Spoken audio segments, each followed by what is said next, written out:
नमस्कार साथीहरू, यदि तपाईहरू मधुकामिनीको यस्तै बोन्साई चाहनुहुन्छ भने यो भिडियोलाई नछुटाई अन्तिमसम्म हेरिदिनुहोला। बोन्साईको लागि प्लान्ट छनौट गर्दा मैले नर्सरीबाट हाराहारी 2 वर्ष पुरानो बोट ल्याएको छु, तर तपाईहरूले सानो बोट पनि लिन सक्नुहुन्छ। बोन्साई बनाउनको लागि हामीहरूले प्लान्टलाई ठुलो गमलामा ग्रो गर्नुपर्ने हुन्छ, जसको लागि माटोको बारेमा हामी छलफल गर्दैछौँ। गमलाको लागि माटो तयार गर्न 4 भाग साधारण माटो लिने, सकेसम्म खुकुलो माटो उपयुक्त हुन्छ। यदि माटोमा जरा ढुङ्गा छन् भने त्यसलाई हटाउनु पर्छ। माटोलाई खुकुलो बनाउन हामी 3 भाग बालुवाको प्रयोग गर्छौँ, जसले माटोलाई खुकुलो राख्छ र जराको वृद्धि विकासलाई पनि मद्दत गर्छ। बालुवाको प्रयोग गर्दा पानी जमेर जरा कुहिने समस्या पनि हुँदैन। माटो तयार गर्दा 2 भाग कम्पोस्ट पनि मिसाउनु पर्छ। कम्पोस्टको अलावा 1 भाग कोकोपिट र 1 भाग भुस पनि मिसाउनु पर्ने हुन्छ। कोकोपिटले गमलामा चिस्यान लामो समयसम्म संरक्षण गर्छ भने भुसले पानी जमेर बस्न दिँदैन। यिनीहरूको सम्मिश्रणले बोटको वृद्धि विकासमा अत्याधिक धेरै फाइदा पुर्याउने हुँदा यी सबै कुराहरू प्रयोग गर्नु सबैभन्दा उपयुक्त छ। तर भुसको सट्टा हामी पत्कर पनि प्रयोग गर्न सक्छौँ, तर त्यो हल्का गलेको हुन अनिवार्य हुन्छ।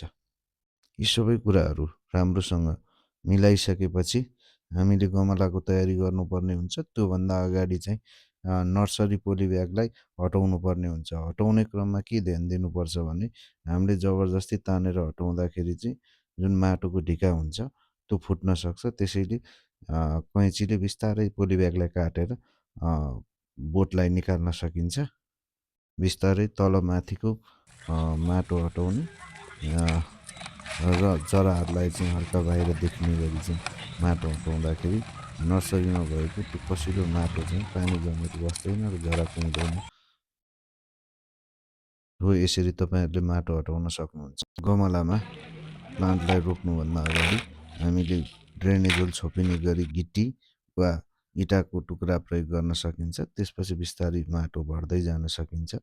यो माटो भर्दाखेरि एउटा लेभलसम्म मात्रै भर्ने, त्यसपछि प्लान्ट लिने, त्यसलाई चाहिँ गमलामा राख्ने, कुन पोजिसन ठिक हुन्छ, कताबाट राख्दाखेरि चाहिँ सुन्दर देखिन्छ भन्ने कुरा चाहिँ मेजर हुन्छ। मैले चाहिँ यो डिरेक्सनमा राख्दाखेरि यसलाई ब्रुम स्टाइल बोन्साई बनाउन सकिन्छ भनेर यो पोजिसनमा राखेको छु। अब त्यसपछि माटो मजाले भर्ने, भरिसकेपछि एउटा चपस्टिक वा केहीले चाहिँ त्यहाँ इयर पकेटहरू नबनोस् भनेर बिस्तारै माटोलाई चाहिँ प्रेस गर्ने। यति गरिसकेपछि अब बोटलाई काटछाँट गर्नुपर्ने हुन्छ। तर यो चिसो मौसम भएका कारणले गर्दा यतिखेर काटछाँट गर्दाखेरि बोटको वृद्धि विकास चाहिँ राम्रो नहुने हुँदा मैले चाहिँ हल्का मात्रै काटछाँट गरेको छु। ठुल्ठुला माथिका 2-3 ढाँगा हटाइदिएको छु।